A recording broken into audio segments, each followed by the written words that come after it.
Assalamualaikum warahmatullahi wabarakatuh.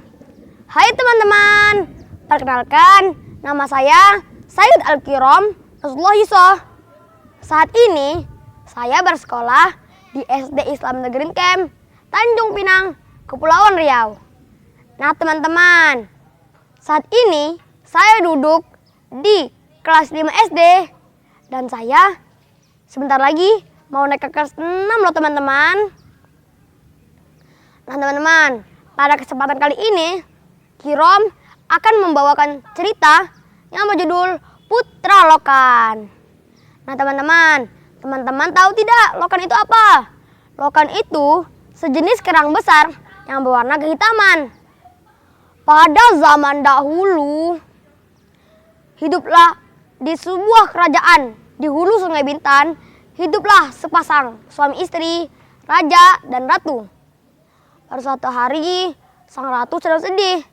Lalu sang raja bertanya, "Wahai istriku, mengapa kamu bersedih?" Kata sang raja. Lalu sang istri pun menjawab,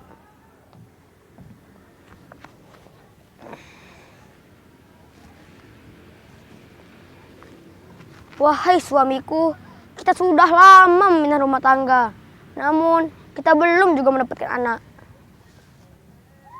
Lalu sang raja berkata, "Sabarlah wahai istriku, mungkin Tuhan yang Maha Kuasa belum berkehendak kita mempunyai anak."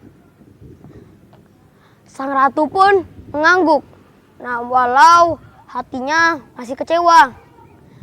Ketika ratu dan raja berjalan-jalan di hulu Sungai Bintan, tiba-tiba ratu jatuh pingsan. Raja langsung memanggil tabib kerajaan.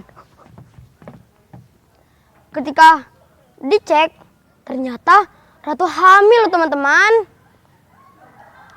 Raja dan ratu sangat bahagia. 9 bulan pun berlalu. Inilah hari yang ditunggu-tunggu oleh raja, ratu, dan seluruh rakyat Bintan. Namun, alangkah terkejutnya raja ketika mengetahui bahwa putranya bukan seorang manusia, melainkan seekor lokan. Dalam keadaan bingung dan malu, kesempatan ini dimanfaatkan oleh bendahara yang jahat lagi kejam.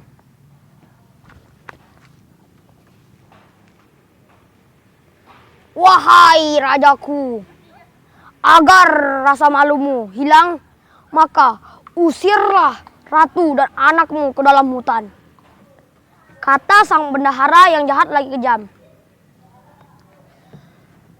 Akhirnya ratu dibuang ke hutan. Malam pun tiba. Ratu sang ketakutan. Lalu datanglah nenek kebayan dan berkata,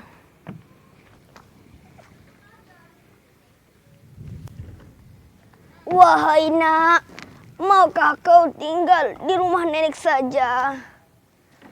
Sang ratu pun langsung mengangguk dan mensetujuinya, karena dalam keadaan takut. Walau rumah nenek kebayan kecil, sempit, namun sang ratu masih bersyukur karena di dunia ini masih ada yang melindunginya. 18 tahun pun berlalu.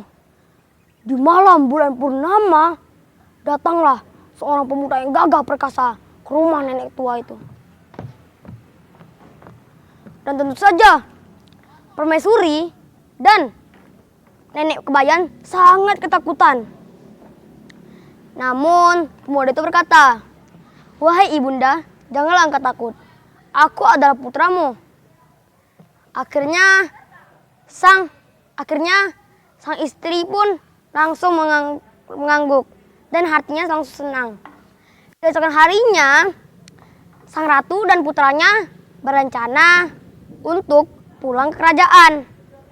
Namun, sang pangeran menyamar sebagai pedang keliling agar tidak ada yang curiga. Ketika menelusuri informasi,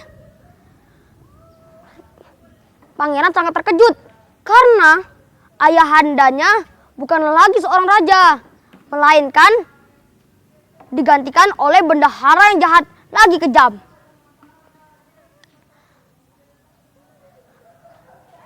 Setelah menelusuri informasi lebih jauh lagi, dia terkejut karena sang ayahnya dipenjara di dalam sumur tua yang beracun. Akhirnya, dengan mengatur strategi yang matang, sang pangeran pun berhasil membebaskan raja dari sumur beracun. Lalu sang raja bertanya, "Wahai pemuda, siapakah dirimu?" "Biar ibundaku yang memberitahumu siapa diriku," kata sang pangeran.